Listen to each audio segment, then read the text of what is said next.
আপনারা কি আমাকে শুনতে পাচ্ছেন?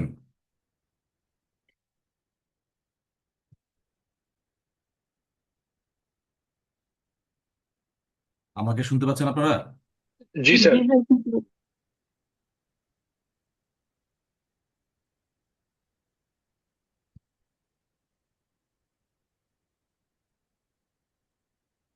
আমাকে শুনতে পাচ্ছেন? আহ, স্যার শুনতে পাচ্ছি।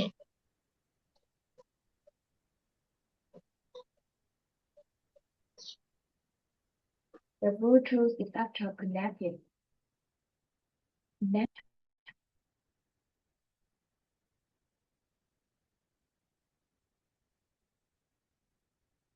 আমাকে শুনতে পাচ্ছেন? স্যার আমরা আপনাকে শুনতে পাচ্ছি, আপনি আমাদের শুনতে পাচ্ছেন? হ্যাঁ হ্যাঁ হ্যাঁ, এখন শুনতে পাচ্ছি। Okay.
আপনারা কি স্ক্রিন দেখতে পাচ্ছেন?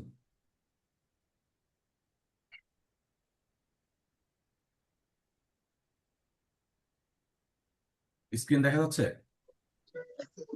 দেখতে পাচ্ছি স্যার। Okay. আজকে আমরা সিপিসি শেষ করে দিব। আমি শুরুতে অ্যাপিলেবল অর্ডার গুলো একটু হালকা আলোচনা করব, আর লাস্টে একটা ট্রিকি কোশ্চেন কিভাবে আপনারা পরীক্ষার খাতায় লিখবেন, কোন স্টাইলে লিখলে ভালো মার্কস পাবেন, এটা নিয়ে একটু আলোচনা করব। ভাইভাতে কিভাবে বলবেন এবং প্রিলিতে এই সমস্ত কোশ্চেনের অ্যান্সার কিভাবে খুঁজবেন, এটা নিয়ে জাস্ট একটা ডেমো মডেল একটা অ্যান্সার আমি আপনাদেরকে করে দেখাবো। আর অ্যাপিলেবল অর্ডার গুলো খুবই গুরুত্বপূর্ণ এই কারণেই, আপনারা ধরে নেন প্রত্যেক প্রিলিতে মিনিমাম 3টা কোশ্চেন এই অর্ডার থেকে আসবে, অর্ডার 43।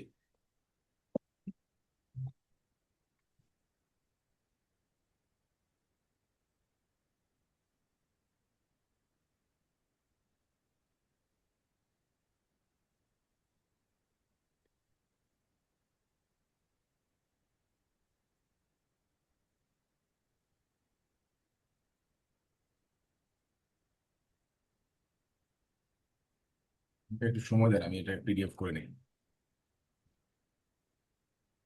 পিডিএফ না করলেও চলবে। অর্ডার 43,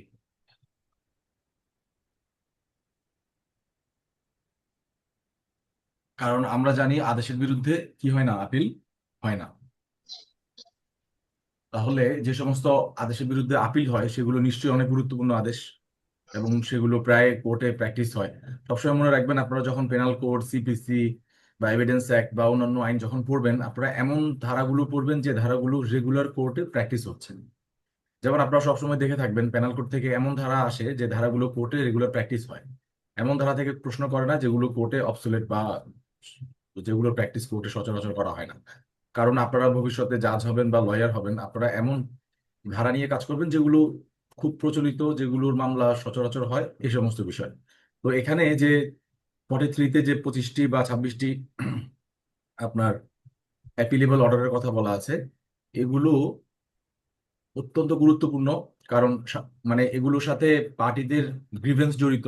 যদি পার্টিকে সরাসরি অ্যাপিল করার সুযোগ না দেওয়া হয় তাহলে পার্টি ক্ষতিগ্রস্ত হতে পারে বা ন্যায় বিচার ব্যাহত হতে পারে। এই জন্য বলা হচ্ছে যে তুমি এই অর্ডারগুলোর এগেনস্টে ডিরেক্টলি আপিল করতে পারবা। তার মানে এই যে আদেশগুলো এই 43-তে বলা হচ্ছে, সেই আদেশগুলো খুবই গুরুত্বপূর্ণ। আপনারা যদি আদেশগুলো একবার চোখ বুলান, আপনারা প্রত্যেকটা আদেশেরই মর্মার্থ বুঝতে পারবেন যে কেন এগুলোকে আসলে অ্যাপিলেবল করা হয়েছে, কেন এগুলোকে রিভিশন যোগ্য করা হয় নাই, কেন বলা হয়েছে যে তুমি ডিরেক্টলি অ্যাপিল করতে পারবা। নিশ্চয়ই এখানে পার্টিদের গুরুত্বপূর্ণ স্বার্থ জড়িত আছে। বুঝতে পারছেন এটার ফিলোসফি? জি স্যার, ক্লিয়ার। ওকে, এখন আমি সবগুলো আজকে শেষ করতে পারবো না, এখানে আমি একটা পিডিএফ দিয়ে দিব। তবে এখানে একটা মজার বিষয় বলি কিভাবে অ্যাপিলেবল অর্ডার গুলো পড়তে হয়।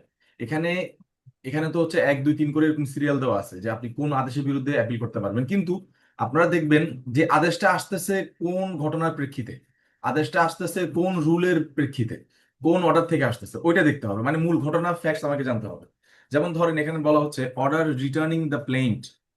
তো প্লেন রিটার্ন করে দিলে আমি এর বিরুদ্ধে আপিল করতে পারবো, কিন্তু এই প্লেন রিটার্ন করে কোথায়, কোন আদেশে? অর্ডার 7। Order 7, rule 10। এই আমার হ্যাঁ। সেখানে এটা এই জন্য আমি আপনাদেরকে পাশে এটা লিখে দিয়েছি, এই যে 7 10। এটা যদিও ওই যে আমাদের সিপিসি তো আছে, বাট এখানে আরো আমি ক্লিয়ার করে লিখে দিছি। আপনারা এই 7 10 অর্ডার 7, রুল 10-এ গিয়ে মেইন ফ্যাক্টসটা, ঘটনাটা পড়ে ফেলবেন যে মেইন জিনিসটা আসলে কি, কে মানে আদেশটা আসতেছে কোন প্রেক্ষিতে। ওই প্রেক্ষিতটা বা ওই কনটেক্সটটা পড়ে ফেললে দেন আপনি বুঝতে পারবেন কেন এটাকে অ্যাপিলেবল অর্ডারের মধ্যে ফেলা হলো। রাইট? জি স্যার, অর্ডার গুলো একবার পড়ে ফেলে বোঝা যায় যে কোন অর্ডার গুলোকে হচ্ছে এবং এগুলো খুবই, applicable করা হয়েছে। আপনারা যদি সিপিসির উপরে ভালো একটা দখল নিতে চান, বিশেষ করে আমি শুরুতেই বলছি যে appeal order review, sorry appeal review revision reference, এই পার্টটুকু ভালোভাবে অনেকেই পড়েন না বা পড়ায় না, কিন্তু এর থেকে প্রচুর প্রশ্ন আসে, সামনে আমরা দেখবো আরো। যদি এই জায়গাটা একটু দখল হয়ে থাকে আর যদি অর্ডার 21 একটু ভালো মতো দেখে যান, তাহলে সিপিসিতে আপনাকে আটকানোর আর কোনো রাস্তা নেই। তো তাহলে একটু দেখেন অর্ডার 43-তে প্রথমটা বলতেছে অর্ডার রিটার্নিং দ্য প্লেন। কারো প্লেন যদি, কারণ আমরা জানি যে রিজেকশন অফ প্লেন কি সরাসরি ডিগ্রি হিসেবে, ডিম ডিক্রি বলা হয়েছে। হ্যাঁ, তো এই জন্য এটার বিরুদ্ধে সরাসরি আপিল চলে, কিন্তু আবার যদি প্লেন রিটার্নও করে দেওয়া হয় তার বিরুদ্ধেও কি করা যায়, আপিল আপিল করা যায় আদেশের আপিলেবল বিরুদ্ধে। অর্ডার ওইটা যায় হচ্ছে ডিক্রি হিসাবে, আর এটা যায় হচ্ছে কি অ্যাপিলেবল অর্ডার অর্ডার হিসেবে হিসেবে। আপিল করা যায়। Good. তারপরে এখানে দেখেন অর্ডার প্রোনাউন্সিং জাজমেন্ট, এই জাজমেন্ট বলতেছে against a party failing to give written statement. কোন একটা পার্টি যদি রিটেন স্টেটমেন্ট দিতে ফেল করে তখন তার বিরুদ্ধে কি হয়ে যাবে, রায়ের আদেশ হয়ে যায়। রায়ের আদেশ হয়ে যাবে, এই রায়ের আদেশের বিরুদ্ধে সে কি করতে পারবে, আপিল করতে পারবে। এটা কিন্তু কমপ্লিট রায় না, এটা কিন্তু রায়ের একটা মানে এই যে অর্ডার প্রোনাউন্সিং জাজমেন্ট, যে যে আদেশে তার বিরুদ্ধে রায় দেওয়া হচ্ছে, খেয়াল করেন কিন্তু মানে আদেশের ভিতরে রায়, মানে আদেশের মধ্যে তার একটা সিদ্ধান্ত দিয়ে দেওয়া হয়েছে, এটা কিন্তু ওই কমপ্লিট জাজমেন্ট না, কিন্তু খেয়াল করেন। এটা হচ্ছে অর্ডার প্রোনাউন্সিং আর ডিসিশন। জাজমেন্ট বলতে এখানে আমরা একটা ডিসিশন বলতেছি against a party failing to give written statement, মানে তুমি মামলা করতে আসছো, সরি তোমার তুমি সমন পেয়ে কোর্টে আসছো, কিন্তু তুমি এখন লিখিত জবাব দিচ্ছ না, তো কোর্ট তো বসে থাকবে না, তখন কোর্ট কি করবে, তার বিরুদ্ধে রায় দিয়ে দিবে। এই যখন রাইট, রায় দিয়ে যে আদেশটা দিবে তাই সেটার বিরুদ্ধে সে কি করতে পারবে, আপিল করতে পারবে, কারণ এটা মেরিটে জাজ করা হচ্ছে না। রাইট। তারপর হচ্ছে order rejecting application for setting A side dismissal order, ওই যে এই নয়ে আমরা হচ্ছে দুইটা দেখবো। নয়ে অর্ডার যে 9, এখানে অর্ডার 9-এর হচ্ছে অর্ডার 9-এর 9 এবং 13, ঠিক আছে। 13-তে order rejecting application, order rejecting application for setting aside dismissal order for non appearance of the plaintiff under rule 8, order 9, rule 9। তাহলে এখানে হচ্ছে এটা এই 9 এবং 13 এই দুইটা আদেশ। 9-এ কি আদেশ, সেটা হচ্ছে বাদী যদি অনুপস্থিত থাকে বাদীর মামলা কি হয়ে যায়, বাদী যদি অনুপস্থিত থাকে বাদীর মামলা কি হয়, আর ডিসমিস হয়ে যায়। এটা খুবই সিম্পল, ডিসমিস হয়ে যায়। তো সেই ডিসমিস আদেশ যদি আর যদি ডিসমিস আদেশকে স্যাটিসফাইড করার জন্য যে অ্যাপ্লিকেশন, সেটা যদি রিজেক্ট হয়, এটার এগেইনস্টে আপিল করা যাবে। রাইট। তো 9-13 তো ঠিক সেম, মানে এখানে যে দুইটা মানে একটা বাদীর পক্ষে যায়, একটা একটা বাদীর বিপক্ষে যায়, একটা বিবাদীর বিপক্ষে যায়, দুটোতেই তারা কি করতে পারে, অ্যাপিল করতে পারে। বিবাদী যদি গরহাজির থাকে তার মামলা কি হয়, এক্সপায়ারি ডিগ্রি হয়। এক পার্টি ডিগ্রি হয়ে যায়। হ্যাঁ, তখন সে তখন যদি এই এটাকে ডিগ্রিটাকে বাতিল করার স্যাটিসফাইড জন্য, করার জন্য যদি সে কোনো অ্যাপ্লিকেশন করে, ওটা যদি মানে রিফিউজ হয়, ওইটার এগেইনস্টেও আপিল করা যাবে। রাইট। তার মানে এখানে আমি আরো কয়েকজনকে জিজ্ঞেস করি। লাবণী আছেন, লাবণী, সরি অনি আছেন, অনি, তিশা শুনতে পাচ্ছেন? জি ভাই বলেন। হ্যাঁ, এখন কে কথা বলতেছেন, তিশা? ওকে, ধরেন তিশা আপনি কোর্টে গেলেন, আপনি বাদী, হ্যাঁ, মামলা করলেন, মামলা করে হিয়ারিং এর দিন আপনি অনুপস্থিত ছিলেন, ক্লিয়ার করেন নাই, আপনার মামলা কি হয়ে যাবে, ডিসমিস হয়ে যাবে। ডিসমিস। আপনি এই মামলাকে আবার পুনর্গ্রহণের জন্য আবেদন করবেন না, যে এটাকে আবার নেওয়া হোক? অ্যাপেলেবল, মানে অ্যাপেল করা যাবে।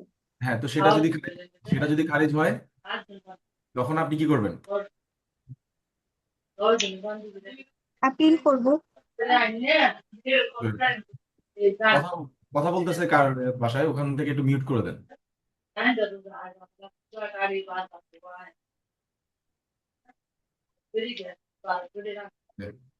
এবার লিয়া আছেন? জি ভাই। আচ্ছা, কার বাসায় কথা বলতেছে, মিউট করে দেন। ওকে, লিয়া বলেন, ধরেন আপনি বিবাদী, আপনি অনুপস্থিত ছিলেন, তো আপনার মামলা কি হয়ে যাবে? এক্সপার্টে হয়ে যাবে। এরপর আপনি যখন সেটা বাতিল করার জন্য আবেদন করবেন, সেটা যদি আবার বাতিল হয়, মানে সেটা যদি আবার নাকচ হয় বা নামঞ্জুর হয়, অ্যাপিল করব। আপনি অ্যাপিল করবেন, কারণ এটা কি অ্যাপিলেবল। অ্যাপিলেবল, অ্যাপিলেবল অর্ডার। রাইট। একটা 5-এ খুব মজার একটা একটা মানে হচ্ছে বিধান আছে 5-এর অ্যাপিলেবল অর্ডারের, এটা অনেকে আমরা জানি না। সেটা হচ্ছে একটু দেখেন, order pronouncing judgment against a party, বলছে পার্টি, পার্সন না, who usually represents through pleader, মানে যে উকিলের মাধ্যমে হাজিরা দেন, কিন্তু সেদিন কে,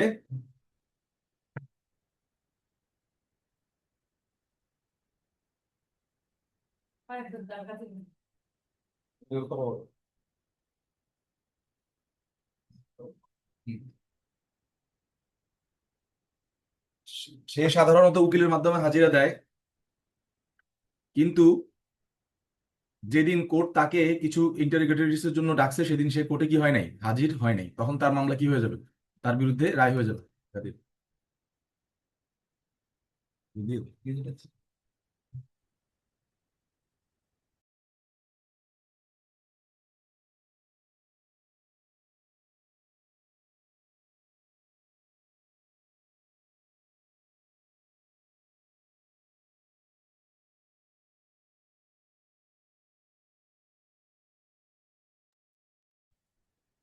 তার মানে যে ব্যক্তি উকিলের মাধ্যমে কোর্টে হাজিরা দেন, কিন্তু যেদিন তাকে প্রশ্নের জন্য কোর্ট ডাকলো সেদিন সে কোর্টে হাজির হলেন না বা প্রশ্নমালার উত্তর জমা দিলেন না, সেদিন চাইলে কোর্ট তার বিরুদ্ধে কি করতে পারে, রায় ঘোষণা করতে পারে। রাইট? এই রায় ঘোষণা করলে সেই রায় ঘোষণার আদেশের বিরুদ্ধে তিনি কি করতে পারবেন, আপিল করতে আপিল করতে পারবেন।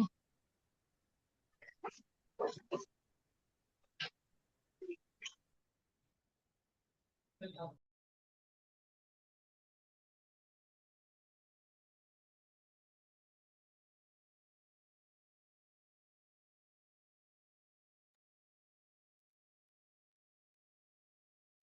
তারপরে ছয়ে খুব সুন্দর একটা বিধানের কথা বলা আছে, সেটা হচ্ছে যদি আদালত কাউকে কোনো ডকুমেন্ট জমা দিতে বলে, যেমন কোনো কিছু আদালত তার কাছ থেকে চাইলো, সে যদি সেটা জমা না দেয়, তাহলে যদি সে বাদী হয় তাহলে তার বাদীর যে ক্লেম সেটা স্ট্রাইক আউট করা হয়, মানে সেটা তাকে আর পরবর্তীতে উপস্থাপন করতে দেওয়া হয় না। আর যদি বিবাদী হয় তাহলে তার ডিফেন্সকে স্ট্রাইক আউট করে দেওয়া হয়, সেটাও তাকে আর ডিফেন্স হিসেবে দিতে দেওয়া হয় না। তো এই দুই ধরনের আদেশের বিরুদ্ধে কি করা যায়, আপিল করা যায়। এই সাত, এটা আরো খুবই মজার, বলা হচ্ছে যে এটা সাক্ষীদের জন্য। দেখেন, আমরা সাধারণত মামলার পার্টিদের এগেইনস্টে অর্ডার দিতে পছন্দ করি, but sometimes it goes even to the extent of, মানে হচ্ছে কি বলে, প্রসিকিউটিং আ সাক্ষী, মানে একজন সাক্ষীকেও মাঝে মধ্যে কি করা যায়, মানে হচ্ছে আদালতের কবজায় নিয়ে আসা যায়। কখন কখন আনা যায়, যখন ওই সাক্ষীটা খুবই গুরুত্বপূর্ণ এবং তিনি আদালতের সমন পাওয়ার পরও আদালতে উপস্থিত হচ্ছেন না। তাহলে সেটা কি, order for attachment of property, মানে কার প্রপার্টি, সাক্ষীর প্রপার্টি। কি জন্য, for failing to be present before the court as witness when call, মানে একজন ব্যক্তিকে কোর্ট মনে মনে করছে গুরুত্বপূর্ণ সাক্ষী, কিন্তু কোর্ট যখন তাকে ডাকলো সে কোর্টে হাজির হতে ব্যর্থ হচ্ছে বারবার, তখন তার প্রপার্টি কি করা হবে, অ্যাটাচ করা হবে। ওই অ্যাটাচ করা হবে। কান টানলে মাথা আসে একটা কথা আছে না, তার প্রপার্টি যখন অ্যাটাচ করা হবে তখন সে আস্তে আস্তে হেঁটে হেঁটে কোর্টে আসবে। তো এই যে তার প্রপার্টি অ্যাটাচ করার যে আদেশ, সে আদেশটার বিরুদ্ধে আবার ওই সাক্ষী কি করতে পারবে, আপিল করতে পারবে অ্যাটাচমেন্ট আপিল অর্ডার। করা। এটা হচ্ছে অ্যাপিলেবল অর্ডার। সে বলতে পারে যে আমার আমার সম্পত্তি কেন আপনি অ্যাটাচ করছেন, আমার বাইক কেন নিয়ে গেছেন, আমার জমি কেন আপনি অ্যাটাচ করে ফেলছেন, এরকম সে বলতে পারে। তো এটা হচ্ছে কোথায়, 16-10-এ। তা আপনারা যখন এগুলো পড়বেন পাশাপাশি একটু মনে রাখার চেষ্টা করবেন, কারণ আমি যতটুকু দেখতে পারলাম মাত্র 2টা বা 3টা আদেশে একাধিক অ্যাপিলেবল অর্ডার আছে। ধরেন যেমন 9, তারপর লাস্টে আমাদের 41, তারপরে 39। 21। হ্যাঁ, 39। 39 একাধিক আছে, বাট বাকিগুলো কিন্তু একাধিক নাই। তো আমি কিন্তু প্রথম ক্লাসে একবার এই যে অর্ডার খুব সহজে মনে রাখার জন্য কিভাবে অর্ডারগুলো সহজে মনে রাখা যায় এরকম একটা আপনাদেরকে পড়াইছিলাম। তো যেমন 16তে কি আছে, 12তে, বলুন তো 12তে কি আছে, মানে কে কে মনে রাখছেন, অর্ডার 12তে কি আছে, দেখি কে মনে রাখছে। অ্যাডমিশন। অ্যাডমিশন, কারণ আমাদের 12-র পরে কি হয়, মানে আমরা যখন ইন্টার পাস করি এরপরে কি হয়, ও আচ্ছা, অ্যাডমিশন টেস্ট হয়। এরপরে অ্যাডমিশন টেস্ট হয়। এভাবে করে পড়াইছিলাম, আপনাদের মনে থাকার কথা। এভাবে করে হচ্ছে অর্ডারগুলো আরেকবার দেখে নেবেন, তাহলে বুঝতে পারবেন যে 16তে কি, 17তে কি। তখন ওই পরীক্ষার পরীক্ষা যদি আপনি 16 দেখেন, তাইলে আপনি ধরে ফেলতে পারবেন যে এটা এখান থেকে আসছে। যেমন যদি বলা হয় কথার কথা, যে সমন পাওয়ার পরও কোনো সাক্ষী উপস্থিত না হওয়ার ফলে তার সম্পত্তি জব্দ করার জব্দ করলে তিনি আপিল করতে পারেন, এটি বলা আছে কোথায়। হ্যাঁ, তো আপনার জন্য এখানে ধরেন 4টা অপশন থাকবে, কিন্তু 4টা অপশনের কোথাও যদি পরীক্ষক খুব বেশি আপনার কি হয়, মানে কঠোর না হয় আর কি, তাহলে ধরেন ক, খ, গ, ঘ, উনি ধরেন বিভিন্ন অর্ডার লিখবে, ধরেন সরি বিভিন্ন রুল লিখবে, 12, তারপরে 10, তারপরে এখানে ধরেন হচ্ছে 14, এখানে লিখবে 15, কিন্তু ধরেন এখানে ইনি লিখবেন অর্ডার 10, অর্ডার 11, অর্ডার হচ্ছে আপনার 17 অর্ডার 16, খেয়াল করেন তাহলে 16 কয়বার আসতেছে? 16 কয়বার আসতেছে? অর্ডার 16 কয়বার আসতেছে বলেন? একবার। একবার। আর অর্ডার 16 কি আছে? আর অর্ডার 16 কে কেন আমি ধরবো? কারণ এটা কি নিয়ে কথা বলতেছে? ওয়েটনেসদের ওয়েটনেস নিয়ে, সাক্ষী নিয়ে। সাক্ষী নিয়ে, রাইট? তো সাক্ষী নিয়ে যখন কথা বলতেছে, তাহলে আমি চলে যাব কোন অর্ডারে?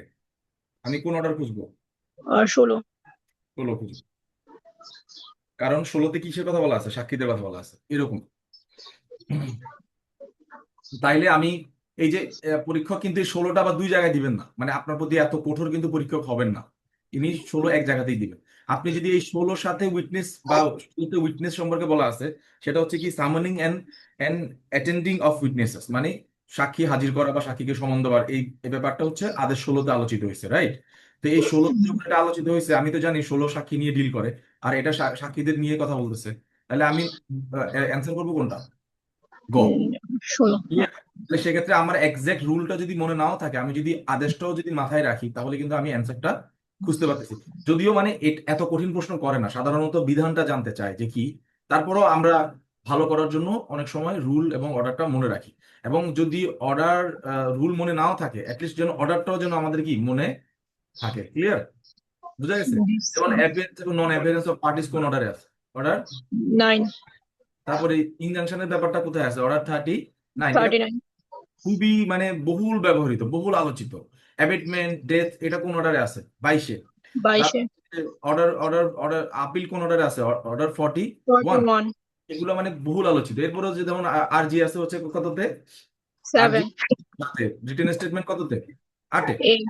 এগুলো খুব এরপরে মাঝখানে পড়তেছে 12। 12 তো বলেই দিলাম যে অ্যাডমিশনের যে ব্যাপারটা, রাইট? তো সিপিসি তারপরে খুবই ইজি একটা ব্যাপার যদি ক্রোনোলজি মেনে চলা হয় যে কোনটার পর কোনটা হ্যাঁ, আসছে। Right, right. তারপরে হচ্ছে যেমন ধরেন ডিসকভারি এবং ইন্সপেকশনের যে ব্যাপারটা, সেটা 10-এ। 11 ডিসকভারি ইন্সপেকশন। না, সরি, 11 ডিসকভারি এবং 11। ইন্সপেকশন 11, হ্যাঁ।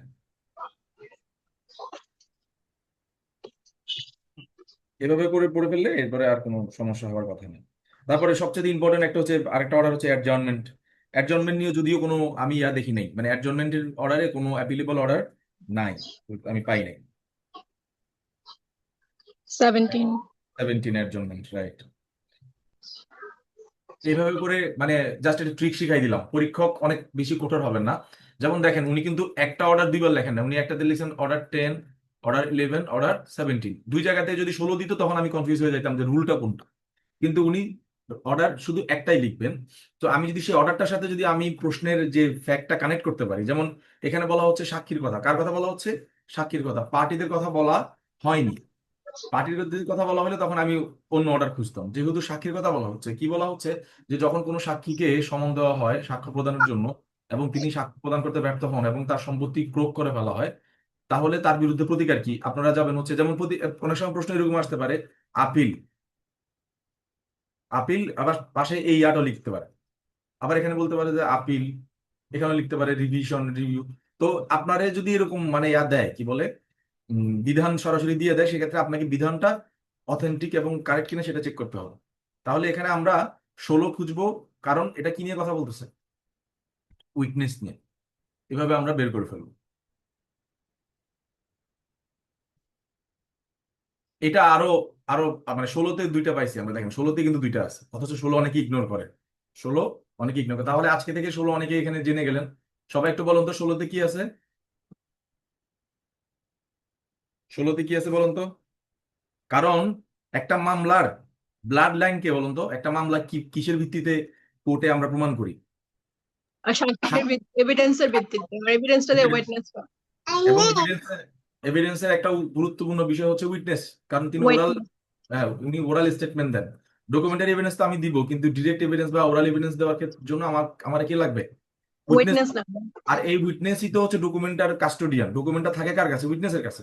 তো সে যে ওয়েটনেস উইটনেস কোর্টে না আসে, তাহলে তো মামলা সামনের দিকে আগাবে না। লাগবে। দিনের পর দিন মামলা এভাবে পড়ে থাকে, আপনারা জানেন।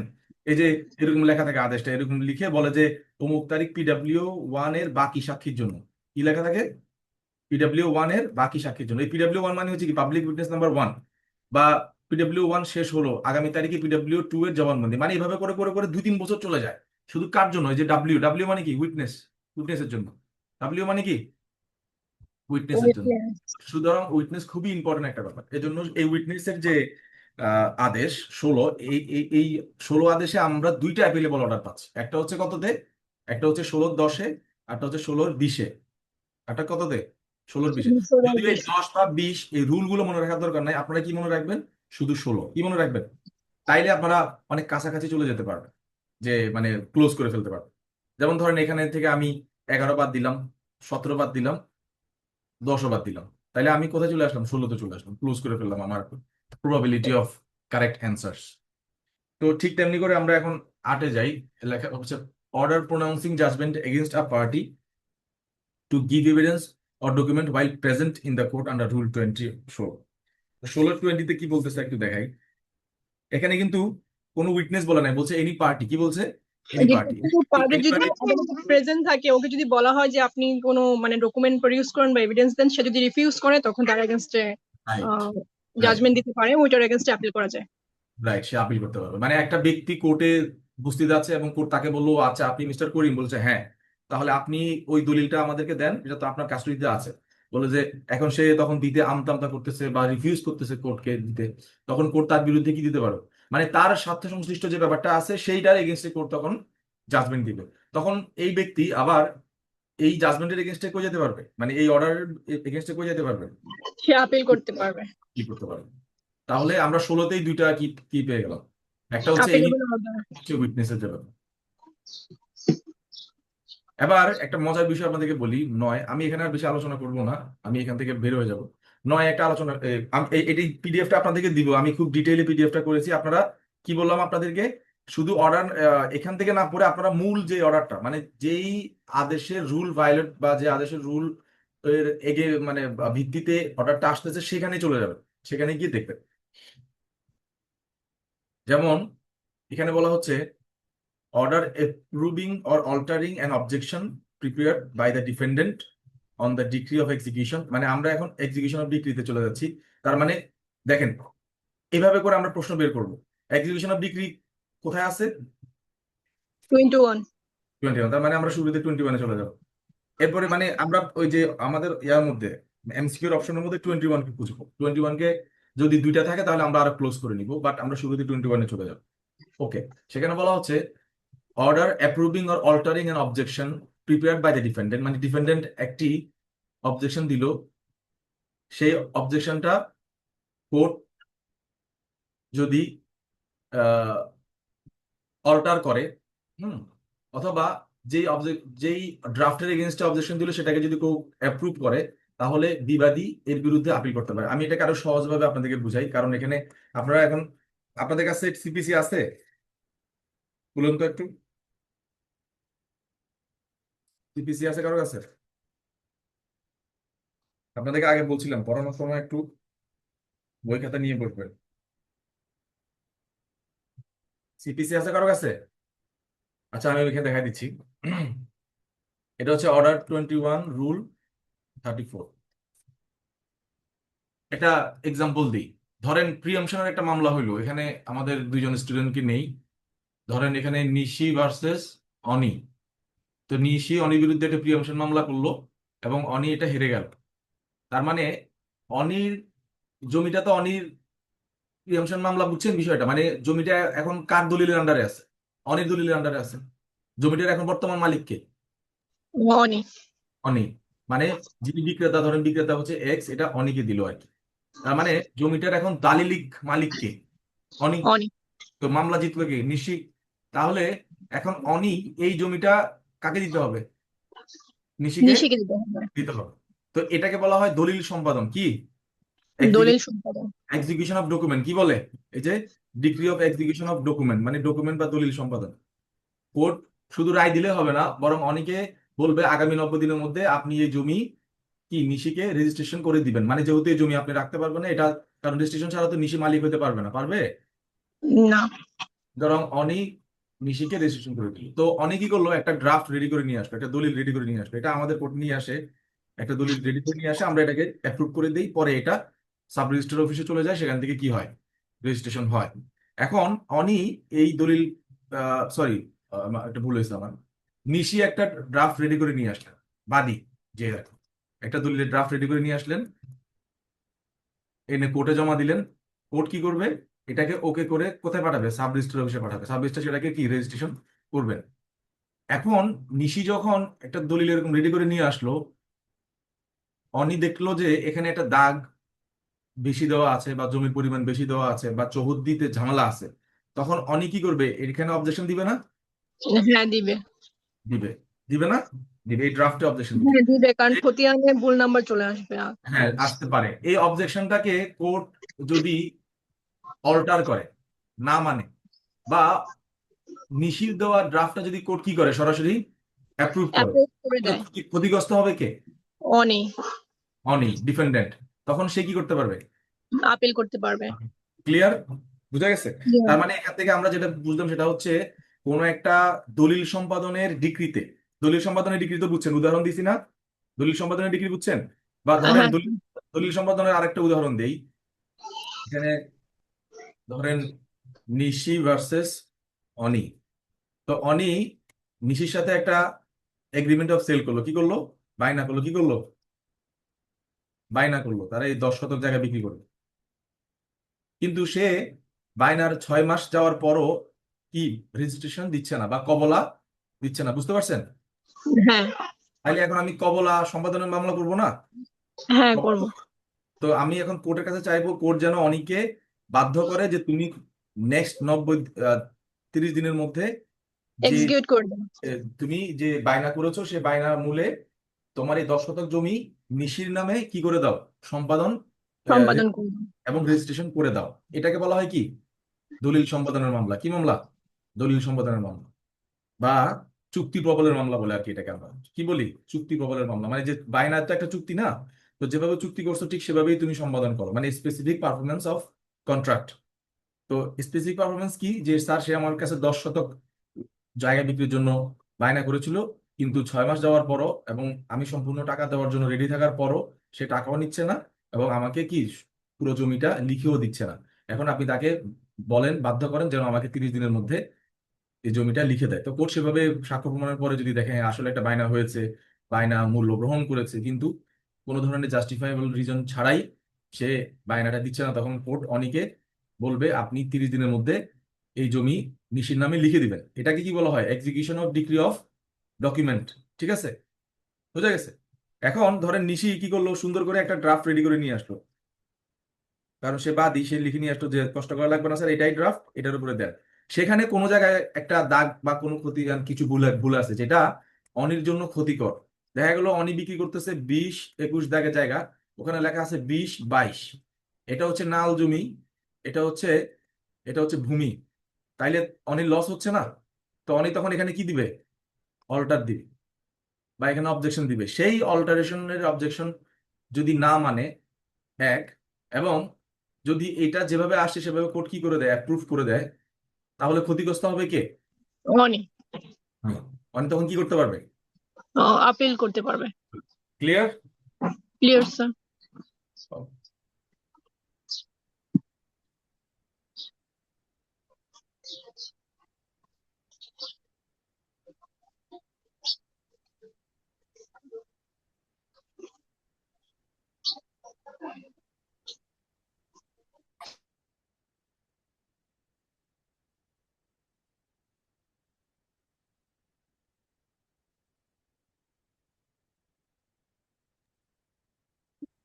ভাই একটু কনফিউশন লাগতেছে, একটা প্রশ্ন করব। হ্যাঁ হ্যাঁ, করো। মানে এখানে অ্যাপ্রুভিং অ্যাল্টারিং কি মানে যে অবজেকশনটা আনবে ওইটা, নাকি যে দলিলের ড্রাফটটা আনবে ওইটার কথা বোঝাচ্ছে? এটা হচ্ছে আমাদেরকে একটু 34-এর 3-এ যাইতে হবে। আমি বিষয়টা একটু সহজভাবে বলি, এখানে লিখছি কিনা জানি না, দেখা যাচ্ছে, স্ক্রিন দেখা যাচ্ছে,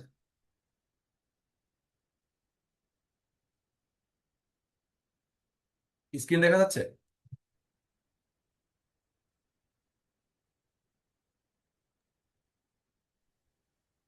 আগের ইয়াটাই দেখাচ্ছে।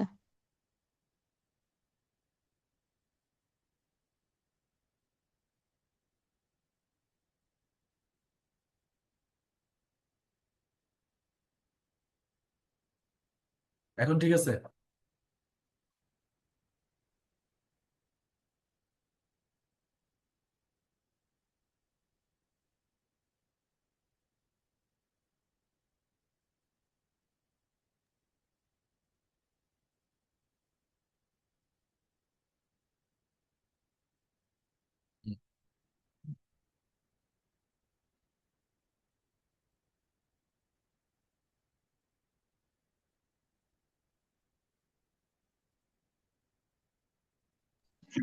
স্যার এটা আমি বলি প্রিয়েমশনের মামলার একটা এক্সাম্পল দিয়ে। তা আমি শেষ করি তারপর। ওকে।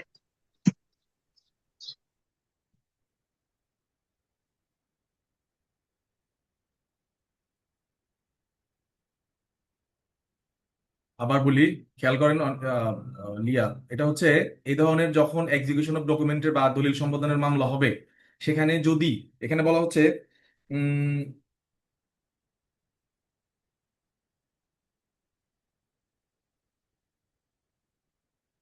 ডিগ্রি হোল্ডার যে থাকবে হি মে, মানে সে একটু মানে অ্যাডভান্স হয়ে একটা এরকম দলিল সম্পাদন করে নিয়ে আসলো, দলিল সম্পাদন সরি দলিল ড্রাফট করে নিয়ে আসলো। কি করে নিয়ে আসলো?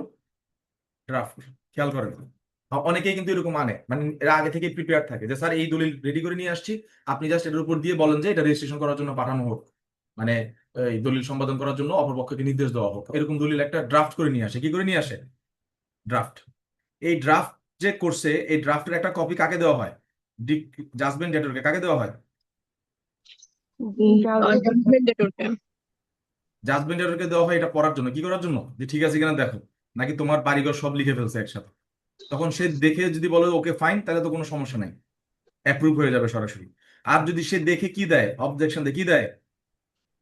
অবজেকশন দেয়।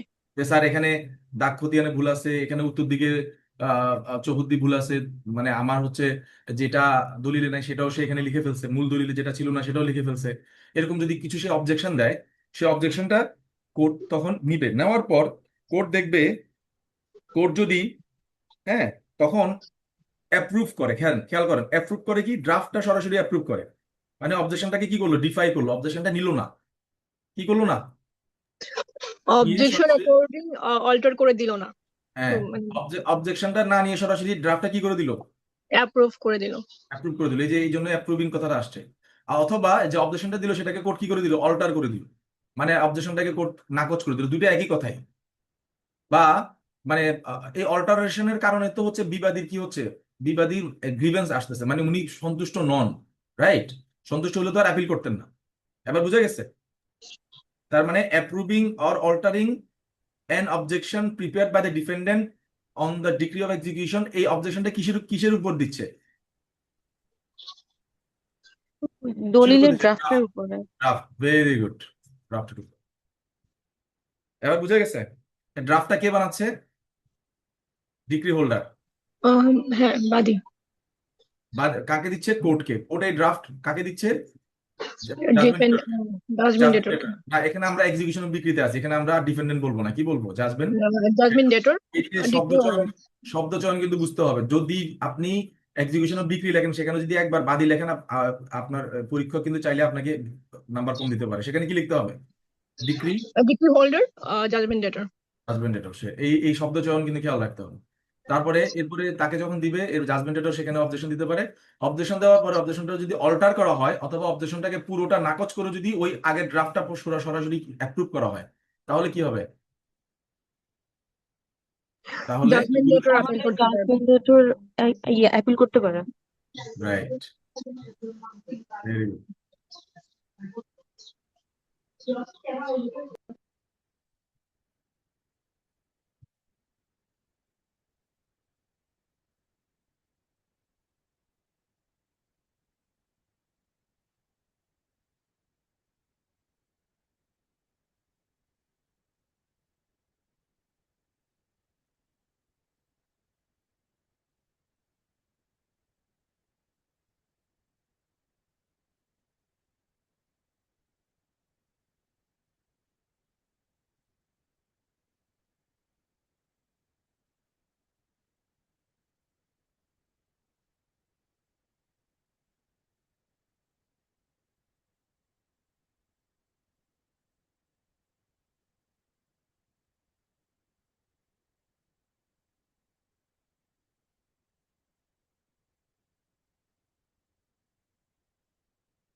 আপনাদের জন্য আমি একটা মডেল উত্তর রেডি করেছিলাম, এটা একটু খুঁজে নিই, আপনারা একটু অপেক্ষা করেন, বাকি অর্ডারগুলো আপনারা দেখেন বই থেকে।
তো ওইটা আমি পাচ্ছি না, কোথায় রাখছি, নেক্সট ক্লাসে দেখাবো, সমস্যা নেই, আমরা একটু নিচের দিকে যাই।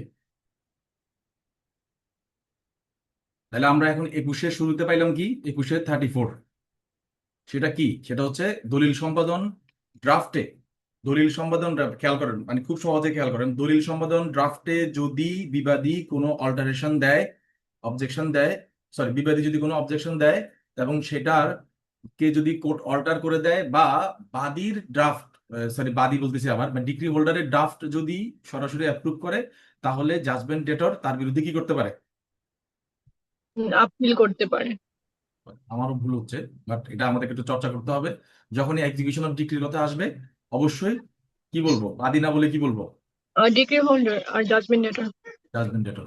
এই জিনিসটা খুব স্মার্ট একটা বিষয়, যদিও বাদী বললে আপনার অনেক বড় কোনো ভুল হবে না, কারণ বাদী থেকে তো সে ডিগ্রি হোল্ডার হয়েছে, কিন্তু এটা বললে আপনার প্রেজেন্স অফ মাইন্ডটা খুব বেশি অ্যাপ্রিসিয়েটেবল হবে, মানে এই ভাইবা বোর্ডে বা আপনার খাতা যিনি দেখবেন তিনি বুঝবেন যে না, আপনার মাইন্ড খুব ক্লিয়ার, প্রেজেন্স অফ মাইন্ড খুব স্ট্রং।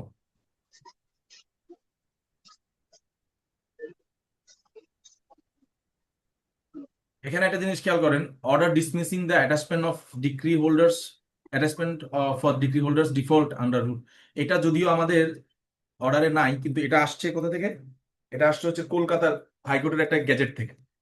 এটা আপনারা একটু গ্যাজেট নোটিফিকেশন দরকার না, জাস্ট এটা হচ্ছে কলকাতা হাইকোর্টের একটা প্রজ্ঞাপন থেকে এটা আসছে। আমরা এখানে কলকাতা লিখে রাখি, কলকাতা হাইকোর্ট মাধ্যমে ঢুকছে এই যে এটা। তো এখানে কি বলা হচ্ছে, এখানে 57 মানে অর্ডার 21 রুল 57, সেটা কি?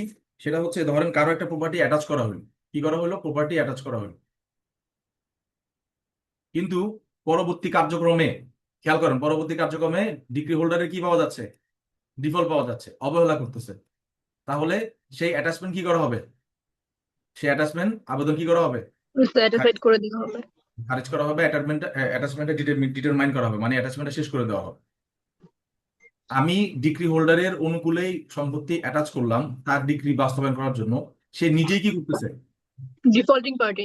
করতেছে। তখন আমি সেই অ্যাটাচমেন্টটা রাখবো, আরেকজনের না, জমি রাখবো, আমি সেই ডিটারমাইন অ্যাটাচমেন্ট সিজ করে দিব বা অ্যাটাচমেন্টটা শেষ হয়ে যাবে। তখন এই আদেশের বিরুদ্ধে ডিগ্রি হোল্ডার আবার কি করতে পারবে, আপিল করতে পারবে।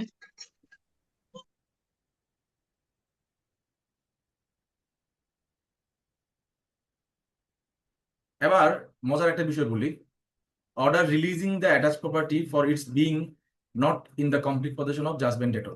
ধরেন ডিগ্রি হোল্ডার আবেদন করে যে স্যার জাজমেন্ট ডেটরের সম্পত্তি অ্যাটাচ করেন, এটা একটা সম্পত্তি, হ্যাঁ এটা একটা সম্পত্তি।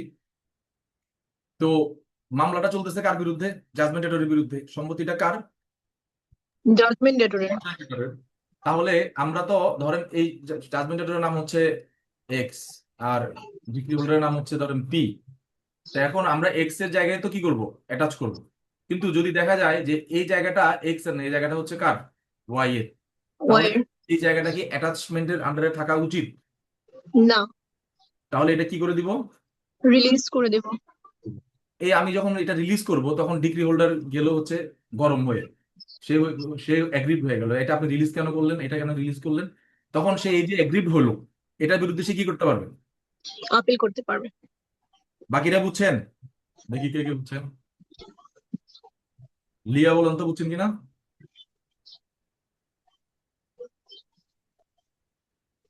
লিয়া বুঝছেন? আমি বলতে পারবো না আর কি, মানে আমি একটু মিস করে গেছি। আচ্ছা ঠিক আছে, ইয়া তিশা বলুন তো। ভাইয়া আমিও প্রপারলি বুঝিনি, আরেকবার বললে বেটার হয়।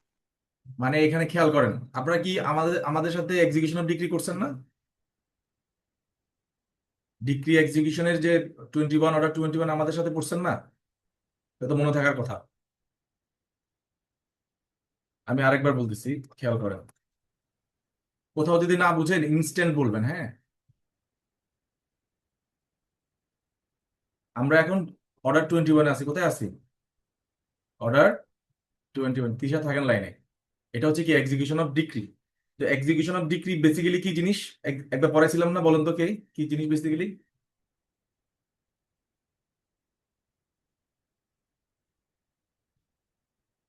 এক্সিকিউশন অফ ডিক্রিকে খুব সহজে একটা নেমোনিক দিয়ে বুঝাইছিলাম না, মনে আছে কারো?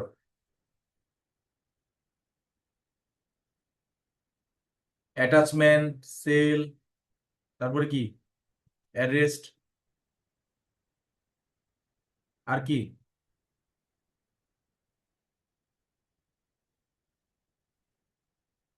আর কি আছে,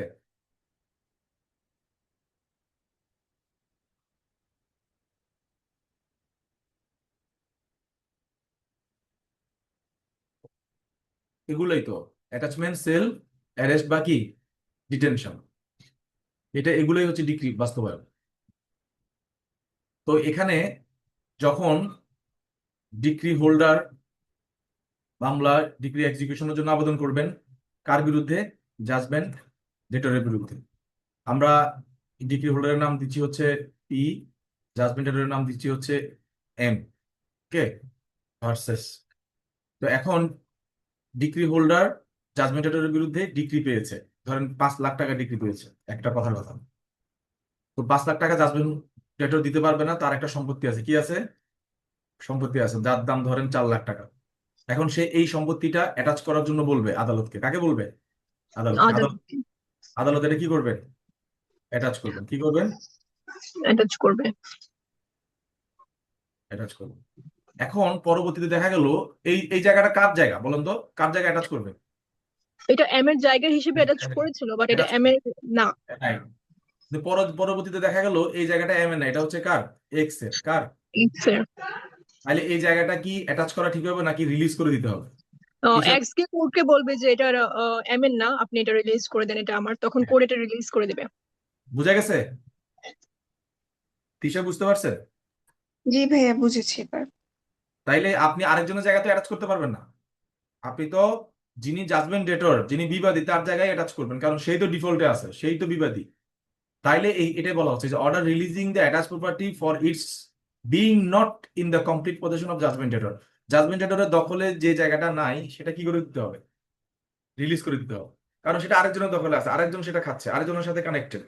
তাহলে আমাকে এমন জায়গায় অ্যাটাচ করতে হবে যে জায়গাটা সরাসরি কার আন্ডারে আছে? জাজমেন্ট ডেটরের আন্ডারে।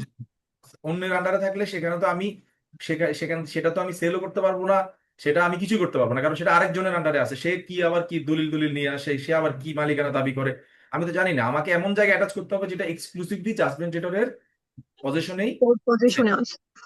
যদি না থাকে তাহলে আমি সেইটা কি করে দিব? রিলিজ। রিলিজ করে দেবো। আমি এই জায়গাটা কি করে দিলাম? রিলিজ করে এটা কি করে দিলাম? মুক্ত করে দিলাম। এটা মুক্ত করার ফলে ক্ষতিগ্রস্ত কে হচ্ছে? Judgement holder, degree holder. Degree holder. সে বলতেছে হ্যাঁ আপনি এটা মুক্ত করে কেন দিলেন, আমি দরবারে লোকজন নিয়ে দখল করতাম, বা মানে সে তার মতো করে একটা বয়ান দিচ্ছে। তো সে কি হয়েছে? এগ্রিড হয়ে গেছে। এখন সে কি করবে? আপিল করবে। ক্লিয়ার? বুঝা ক্লিয়ার। গেছে? ওকে। তাহলে এটা আমরা কোথায়? এটা হচ্ছে 2160 60। আমরা এখন আছি কোথায়? 21-এ। 21 কি নিয়ে ডিল করে? Execution of degree. Division of degree, right. 21 নিজেই একটা ল, অনেকগুলো হচ্ছে, 104টার মতো হচ্ছে এটার মধ্যে রুল আছে। এবার আমরা চলে আসবো 61-তে। কোথায় চলে আসবো? 61, 21-এর। সেটা হচ্ছে কি, সেম একটা মজার বিষয়। ধরেন এটা একটা সেম, ধরেন আমি আবার উপরে চলে যাই। ওকে, এখান থেকে বুঝাই।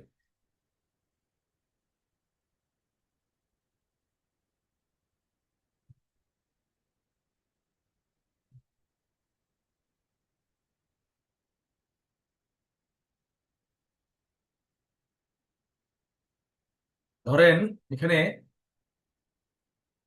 ডিগ্রি হোল্ডার পি 5 লাখ টাকার একটা ডিগ্রি পাইলো জাজমেন্ট ডেটর এম এর বিরুদ্ধে।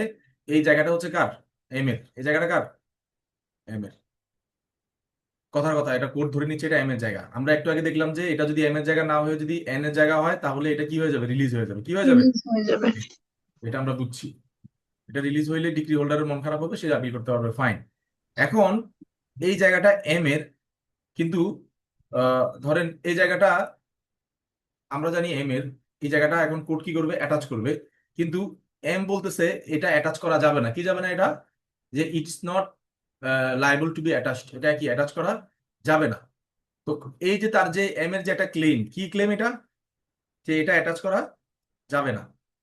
এই ক্লেমটা যদি কোর্ট কি করে? রিজেক্ট করে দেয়। কি করে দেয়? রিজেক্ট করে দেয়। বলুন তো কোন গ্রাউন্ডে রিজেক্ট করতে পারে? গ্রাউন্ডটা হচ্ছে আসলে এটা এম এর জায়গা। আসলে কার জায়গা? এম এরই জায়গা। এম এর জায়গা। মানে কিন্তু এম ভান করতেছে কি, যে এটা এম এর জায়গা নয়, অন্য এটা কারো। এটা অ্যাটাচ করা যাবে না। ক্লেমটা কি তার? যে এটা অ্যাটাচ করা যাবে না। যাবে না। কিন্তু কোর্ট পরে বুঝতে পারলো যে এটা আসলে কার জায়গা? এম এর এম জায়গা। এরই জায়গা। তো আমি যখন দেখবো যে জাজমেন্ট জটের কোনো একটা এক্সক্লুসিভ পজিশনে কোনো একটা জায়গা আছে, আমি তো সবার আগে সেটাই কি করব? অ্যাটাচ করবো। অ্যাটাচ করব। ক্লিয়ার? ঠিক তার উল্টাটা করতেছে এই জায়গায়। প্রথমে আমরা দেখতে পাইলাম যে এম এর জায়গা না, এটা নিয়ে একটা কনফিউশন, বা তার পজিশনে নাই, এই জন্য আমরা এটা রিলিজ করে দিলাম। কিন্তু পরবর্তী দেখলাম, আমরা দেখতে পাইলাম যে এটা এম এরই জায়গা, এবং সে আবার এম এর নিজস্ব জায়গা, সেটা তার ঠিক আছে। আবার সে ক্লেম করতেছে যে এটা কি করা যাবে না? অ্যাটাচ অ্যাটাচ করা করা যাবে না। যাবে না। কিন্তু কোর্ট কি করলো? সেটাকে অ্যাটাচ করে নিল, এবং তার এই যে যে ক্লেমটা, সেটাকে কি করে দিল কোর্ট? রিজেক্ট করে দিল। এখন এখানে অ্যাগ্রিড হয়েছে কে? জাজমেন্ট ডেটর। সে কি করতে পারবে? আপিল করতে পারবে। ক্লিয়ার? সবাই বুঝছেন? এই লিয়া বুঝছেন? জি ভাই। হ্যাঁ, এগুলো কিন্তু খুব চিকন বিষয়, এগুলো একটু ক্লিয়ারলি বুঝতে হবে। তাইলে এই যে আবার এখানে দেখেন, অর্ডার রিজেক্টিং দ্য ক্লেম। কি ক্লেম? কি ক্লেম? যে আমার অ্যাটাচমেন্ট করা সম্পত্তি যাবে না। করতে হবে না of the judgement debtor for the property being in position of the judgement debtor. ঠিক আছে, যে এটা আমার, আমি তো বাবা খুঁজতেছি এটাই, আমি তো এটাই খুঁজতেছি, এই জায়গাটা কি পজিশনে আছে কিনা, জায়গাটা তা কি তার পজিশনেই আছে। আমি যখন ডিগ্রি হোল্ডার, খেয়াল করেন এটা খুবই সিম্পল এবং লজিক্যাল একটা ব্যাপার। ডিগ্রি হোল্ডার যখন এম এ বিরুদ্ধে ডিগ্রি পাইলো এবং এম এ সম্পত্তি যখন অ্যাটাচ করার জন্য আদেশ হলো, তো এম এর পজিশনে থাকা সম্পত্তি তো কি হবে, অ্যাটাচ হবে। অ্যাটাচ করতে হবে। সুতরাং যদি সে এসে কোর্টে ক্লেম করে যে আমার এই সম্পত্তি অ্যাটাচ করা যাবে না, এই ক্লেমটা সরাসরি কি হবে, নাকচ হবে। রিজেক্ট। এখন তাহলে একটা কথা বলেন, ক্লেমটা কখন টিকবে, ক্লেমটা কখন টিকবে বলেন তো। যদি ইনকোয়ারি করে দেখা হয় যে এটা ওর পজিশনে নেই, আসলে অ্যাকচুয়ালি নেই। ভেরি গুড, ক্লেমটা টিকবে যদি দেখে যে এটা তার পজিশনে নাই। আর ক্লেমটা কখন টিকবে না, যদি দেখা যায় এটা সম্পূর্ণ কি আছে তার, তার পজিশনেই আছে। Clear, very good. এই তো আপনারা ধরে ফেলছেন, সিপিসি সহজ। সো সিপিসি আসলেই সহজ, আমার কাছে সহজই লাগে। একটু মাথা ঠান্ডা রেখে আগাইতে হবে, এই জন্য বলে যে সিভিল লয়ার খুবই কম হয়, কারণ সিভিল লয়ারের মাথা ঠান্ডা থাকতে হয়, সিভিল লয়ারের মাথা অনেক গভীর থাকতে হয়, খুবই ম্যাচিওর হইতে হয়। যারা একটু কিন্তু গরম স্যার মাথা, সিপিসি বুঝলেও আমি লয়ার হতে পারবো কিনা, মানে আমি অ্যাডভোকেট হয়ে গিয়েছি কিন্তু প্র্যাকটিস করতে পারবো কিনা আমার ওই কনফিডেন্স নেই এখন। পারবেন, এটা তো সহজ। প্র্যাকটিসে ভাই যা পড়াইতেছি এটা 10% প্র্যাকটিসে লাগে। লাগে না প্র্যাকটিসে স্যার? লাগে না, প্র্যাকটিস এটা দরখাস্ত দিয়ে দিবেন, কোনো আইন কানুন রুল কিছু লেখা লাগে না, খালি ফ্যাক্ট লিখে দিয়ে দিবেন, বাকিটা জজ সাহেবের ঘাড়ে। যত আইন কানুন সবকিছু তারই পড়তে হবে, কারণ অর্ডার কি লিখবে, অর্ডার অর্ডার তো জাজ লিখবে। জাজ লিখবে, এবং অর্ডার লেখার সময় হার্ডলি এনি জাজ গো মানে গোস থ্রু ইয়োর অ্যাপ্লিকেশন অথবা পিটিশন, মানে আমার প্লেইন বা পিটিশন কোনো কিছুই পড়া হবে না? অত না পড়ে না, কারণ ওগুলোতে কিছু থাকে না, ওগুলাতে গালগপ্প থাকে। হ্যাঁ, স্যার ওগুলো তো, আমি আরো ভয় পাচ্ছি যে আমি কোর্টে যেতে পারবো কিনা কখনো, না না বা পারবেন, practice ওগুলোতে করতে হচ্ছে পারবো ওই যে কিনা। স্টুডেন্ট অফিসদের ওখানে একটা ফরম্যাট থাকে, ফরম্যাটের মধ্যে ঢুকাই দেয়, এবং দেখবেন সব খালি ফ্যাক্টস আর ফ্যাক্টস, কোনো ল ওরা আলোচনা করে না। এটাই আমাদের খুবই কষ্টের একটা বিষয়।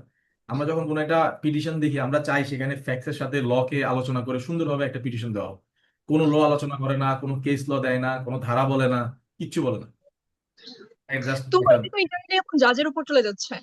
হ্যাঁ, এই জন্যই তো, ওই জন্য তো ওনাকে স্যার ডাকে, যে স্যার আপনি দেন, মাননীয় আদালত বলেন, সব তার ঘাড়ে দিয়ে দেয়। হ্যাঁ, এবং পিটিশনে এটাও বলে যে আদালতের কাছে যে যা যা ন্যায় পর মনে হয় ওই ওই রিলিফ গুলা দিয়ে হ্যাঁ দেওয়া হ্যাঁ হয়। হ্যাঁ। আরো যা আদেশ দিতে মন চায় সবকিছু দিল। এই হচ্ছে বিষয়। এবার আসি হচ্ছে 13-তে, এটা দিয়ে আমরা শেষ করবো আজকের পড়া, বাকিটা আপনারা দেখে নেবেন। 13-তে দেখেন, এটা খুবই ক্রুশাল একটা মানে মানে কি বলবো রুল বা প্রভিশন যাই বলেন না কেন, এখানে অনেকগুলো আলোচনা হচ্ছে, 72 এবং 92। আমি এটাকে আপনাদের জন্য এখানে একটু ছোট করে দিই। প্রথম কথা হচ্ছে, এটা হচ্ছে সেটিং অ্যাসাইড সেল। কি করবে, সেটিং অ্যাসাইড সেল।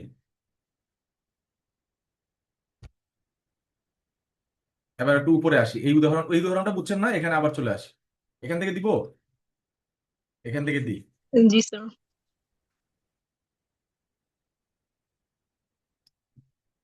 আবার আলোচনা করি। Mister P, decree holder, Mister M এর বিরুদ্ধে একটা ডিগ্রি পাইলো যার মূল্যমান 5 লাখ টাকা। তো সে তো সেটা পরিশোধ করতে পারতেছে না, এটা হচ্ছে তার জায়গা, কার জায়গা এটা, এম এর, ডিগ্রি হোল্ডারের জায়গা, ডিগ্রি হোল্ডারের জায়গা সরি না, জাজমেন্ট জাজমেন্টের। এটার জায়গা। এখন এটাকে কি করব, অ্যাটাচ করলাম, অ্যাটাচ করেও কোনো কাজ হচ্ছে না, এখন এটাকে কি করব, এলে দিতে হবে। সেলে দিব। এটাকে কি দেবো, সেলে দিব। 5 লাখ টাকার জন্য এটাকে সেল করব। এখন এই সেলটা যদি কি হয়, সেট অ্যাসাইড হয়, কি হয়, সেট স্যাড। অ্যাসাইড হয়। সেল সেট অ্যাসাইড হইলে দুইজন এগ্রিড হইতে পারে, একটা হচ্ছে কি ডিগ্রি হোল্ডার,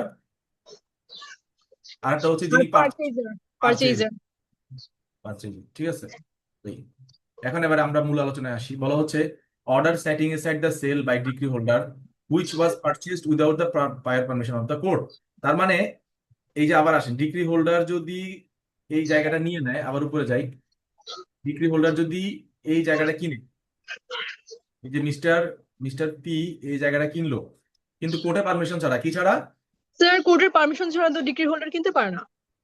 যদি কিনে ফেলে, ধরেন তার কোনো একজন ভাই বা ব্রাদারকে দিয়ে কিনাইছে, পরে বুঝে গেছে এটা ডিগ্রি হোল্ডার নিজেই ছিল, বুঝছেন না, আচ্ছা। নিয়ম তো ডিগ্রি হোল্ডার নিতে পারবে না, কিন্তু সে যদি নিয়ে নেয় পারমিশন ছাড়া, তাহলে এই এই সেল কি হবে, বাতিল স্যাটিসফাইড হয়ে যাবে। হয়ে যাবে। এটা একটা গেল। তার মানে ডিগ্রি হোল্ডার পারমিশন ছাড়া যদি নেয়, উইদাউট পারমিশন মোবাইল লেখেন, তখন তার সেল কি হবে, বাতিল হবে। তারপরে বলতেছে এটা হচ্ছে 72-এর আন্ডারে, এন্ড বাকিটা হচ্ছে আরেকটা মজার বিষয় হচ্ছে কখন আবার সেল স্যাটিসফাইড হয়ে যেতে পারে, আবার উপরে আসে। একটা একটা হতে পারে হচ্ছে ডিগ্রি হোল্ডারের এগেনস্টে, কারণ সে কোর্টের পারমিশন ছাড়াই নিয়েছে। আর একটা হতে পারে পারচেজারের এগেনস্টে। কার এগেনস্টে?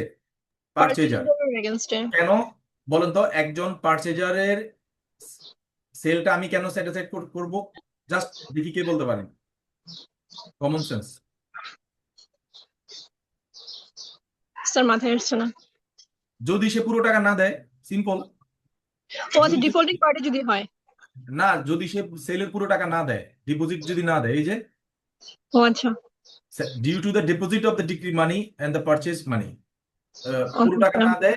আবার আবার এখানে আমরা একটু উল্টোভাবে বিষয়টা দেখি। Deposit of the decree money and purchase money মানে যিনি জাজমেন্ট ডেটর, তিনি অলরেডি ডিক্রি মানি এবং পারচেজ মানি দিয়ে দিয়েছেন। তাহলে এই এই সেল কি আর থাকবে? না, স্যাটিসফাইড হয়ে যাবে। রাইট।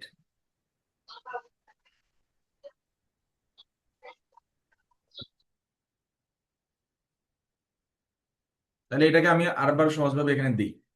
এখানে বলা হচ্ছে সেল কি করব? সেলকে আমরা বাতিল করে স্যাটিসফাইড দিব। করে দিব। কখন বাতিল করব? যখন আমরা দেখবো ডিক্রি হোল্ডার কোর্টের লিভ ছাড়া, লিভ মানে কি, পারমিশন ছাড়া কি কিনেছে। সে কিনে ফেলেছে। হ্যাঁ, তখন এটা কোর্টের লিভ, উইদাউট লিভ বা নো লিভ, নো লিভ এটা কিনেছে। এরপরে আমরা আরেকটা করবো হচ্ছে পারচেজারে যেটা আছে সেটাকে বাতিল করব সে কখন? যদি পুরো টাকাটা না, ডিপোজিট না করে, না করে এক, এবং যদি জাজমেন্ট ডেটর পুরো টাকা দিয়ে দেয়। কি দেয়? পুরো টাকা দিয়ে দেয়। হ্যাঁ, পুরো টাকা মানে ওই যে 5 লাখ টাকার জন্য যে মামলাটা করছে পুরো টাকা দিয়ে দেয়। সেটা কিরকম? সেটা হচ্ছে, সেটা কিভাবে আবেদন করতে হয়? সেটা আবেদন করতে হয় 5% পারচেজ মানি। এই যে পারচেজার যে কিনলো পুরো জায়গাটা, এটা জি, 5% পারচেজ মানি জমা দিবে। তারপরে ডিক্রির যে অ্যামাউন্টটা, ডিক্রির অ্যামাউন্ট সেটা কত লাখ? জমা দিবে 5 লাখ। না না, হ্যাঁ 5 লাখ টাকা জমা দিবে। এবং পরবর্তীতে কি, যদি ধরেন কথা কথা এই জায়গাটা এখন বিক্রি হচ্ছে, ধরেন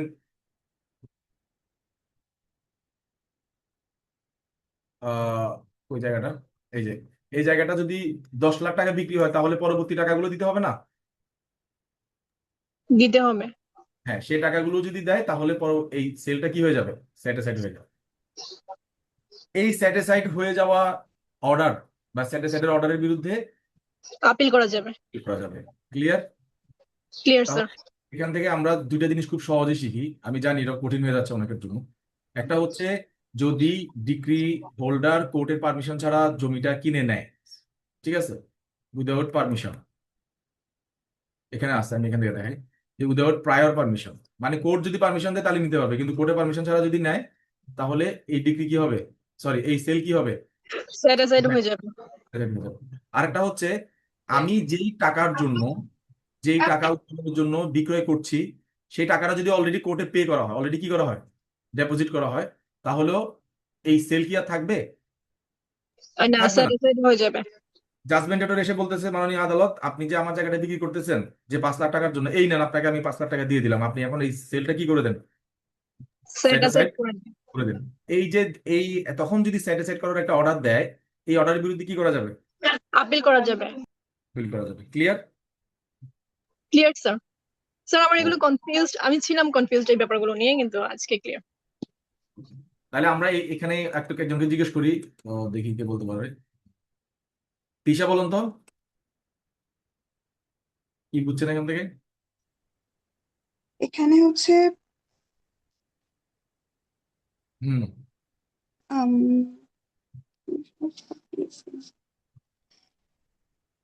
এখানে দুটো আমরা মনে রাখবো। সেটিং সাইটের হচ্ছে এটা একটা অর্ডার, সেটা হুম। হচ্ছে এখানে শুনেন, সহজ করে দিই, জানি এগুলো অনেক অনেক পড়তে পড়তে জিনিসটা সহজ হয়, একবারে হবে না। এখানে আপনি দুইটা কিওয়ার্ড বের করবেন, দুইটা কিওয়ার্ড, একটা হচ্ছে পারমিশন, একটা হচ্ছে কি, ডিপোজিট। আপনাদের ডিপোজিট। আইএলটিএস এর মতো পড়ায় আসেন, আপনারা তাহলে বুঝতে পারবেন। পারমিশন, কিওয়ার্ড হচ্ছে পারমিশন এবং ডিপোজিট। পারমিশন মানে কি, সে কোর্টের পারমিশন নেয় নাই, এই জন্য তার কি ডিক্রি কি হবে, সরি সেলটা কি হবে? স্যাটিসফাইড হয়ে যাবে। স্যাটিসফাইড হয়ে যাবে। আরেকটা হচ্ছে যেই টাকার জন্য এই সেলটা হচ্ছে সেই সেই টাকাটা কি হয়ে গেল কোর্টে কোর্টে ডিপোজিট করে দেওয়া হলো। করে দেওয়া হলো, তাহলে এখন কি এই সেলটা থাকা উচিত হবে? না, এই সেলটা কি হয়ে যাবে? স্যাটিসফাইড হয়ে যাবে। আচ্ছা।